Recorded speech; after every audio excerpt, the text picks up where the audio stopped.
राहुल के बाद प्रियंका का जादू भी नहीं चला अमेठी में। उत्तर प्रदेश विधानसभा चुनाव में मात्र 2 सीटों पर सिमटी कांग्रेस अपने गढ़ अमेठी में एक सीट को छोड़कर दूसरी सीटों पर मुख्य मुकाबले में भी नजर नहीं आई। अमेठी में कांग्रेस के पूर्व अध्यक्ष राहुल गांधी और प्रदेश में पार्टी की प्रभारी कांग्रेस महासचिव प्रियंका गांधी वारा ने काफी मेहनत की थी, मगर तमाम जद्दोजहद के बावजूद इस सियासी संग्राम में अमेठी की जनता ने कांग्रेस को नकार दिया। सीट जीतना तो दूर, कांग्रेस के कई उम्मीदवार मुख्य मुकाबले में भी नहीं आ सके।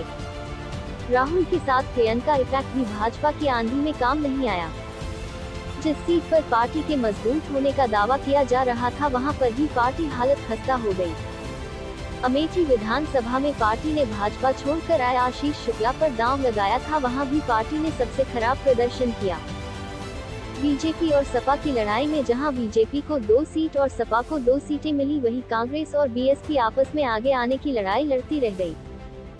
पिछले चुनाव में मोदी लहर में बीजेपी को 3 सीट हाथ लगी थी, वहीं सपा को 1 सीट पर संतोष करना पड़ा था।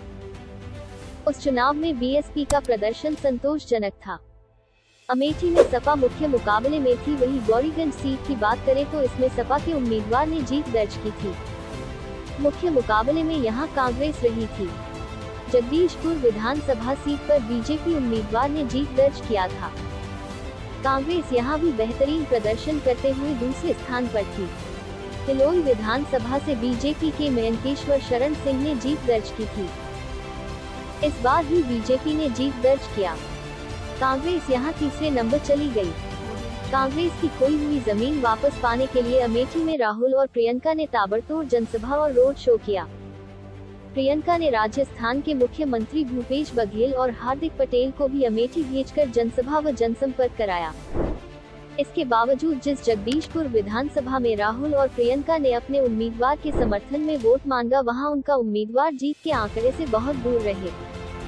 अमेठी विधानसभा में भी हार्दिक पटेल के साथ साथ राहुल और प्रियंका ने भी जनसभा किया था, जहां कांग्रेस के उम्मीदवार 15,000 वोट ही नहीं पा सके। गौरीगंज विधानसभा सीट पर उम्मीदवार बदलने के बाद भी कांग्रेस मुख्य मुकाबले से बहुत दूर चली गई। कांग्रेस प्रत्याशी को महज 27,000 वोट पर ही संतोष करना पड़ा।